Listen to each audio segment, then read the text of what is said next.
আসসালামু আলাইকুম। Hello everyone, কেমন আছো সবাই? আমার এই ছোট্ট বারান্দা থেকে তোমাদেরকে ওয়েলকাম করছি। দেখতে পাচ্ছ দুটি সুন্দর ছোট্ট ছোট্ট চড়ুই পাখি। এখানে খাবার দেওয়া আছে, ওরা খাবার খাচ্ছে, কিচিরমিচির করে ডাকাডাকি করছে। বেশ শান্তি লাগে এই মুহূর্তটা আমার কাছে।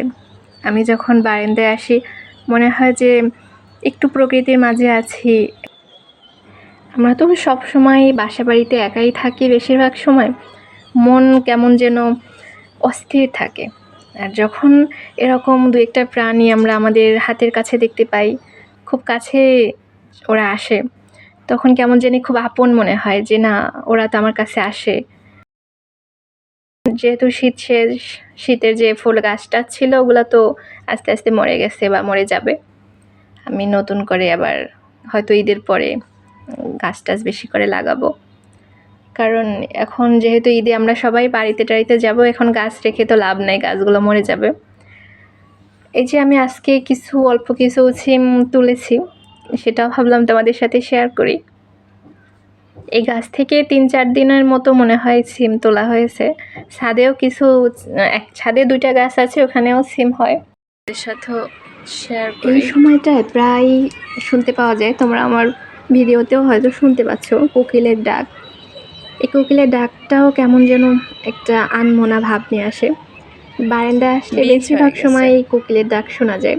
বারান্দায় না, আমার রুম থেকে অবশ্য শোনা যায় এই বসন্তের কোকিল, যেটা ডেকেই যাচ্ছে।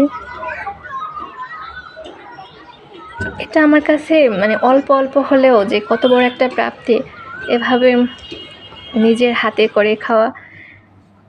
ওই যে দেখো, ওই পাশের ছাদে আমি দেখতেছিলাম অনেকক্ষণ থেকে, এই যে একটা ছোট্ট পিচ্চি বাপু, যেটা অনেকক্ষণ থেকে একা একাই ওখানে খেলা করে বেড়াচ্ছে। জানি না এখানে এসে আসলো, মানে ওর গার্ডিয়ানরা কি করছে বা কেন ওকে একা আসতে দিল। পিচ্চি টিচ্চিদের সবসময় চোখে চোখে রাখাই ভালো, কখন কি হয়। আর আমার বারান্দা থেকে হয়তো আজকের মতো আমি বিদায় নিব তোমাদের কাছ থেকে। তার আগে একটু তোমরা কেমন আছো কমেন্ট করে জানাও। আমার প্রিয় আপুরা, তোমাদের সাথে আমার অনেক দিন কথা হয় না। আর এই তো 15টা রোজা প্রায় শেষই। সেদিন মনে হলো রোজা শুরু হয়েছে, আজকে 15টা শেষ। কি আশ্চর্য, কত দ্রুত সময় চলে যাচ্ছে আমাদের জীবন থেকে।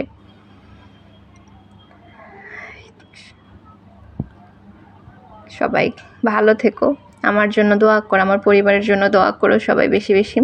আর আমি তোমাদের জন্য দোয়া করি, সবার জন্য দোয়া করি, সবাই খুব খুব ভালো থেকো, রোজা রাখো, বেশি বেশি ইবাদত করো এবং নিজের ভুল ত্রুটি পাপ থেকে আল্লাহ তাআলার কাছ থেকে ক্ষমা চেয়ে নাও। আল্লাহ হাফেজ।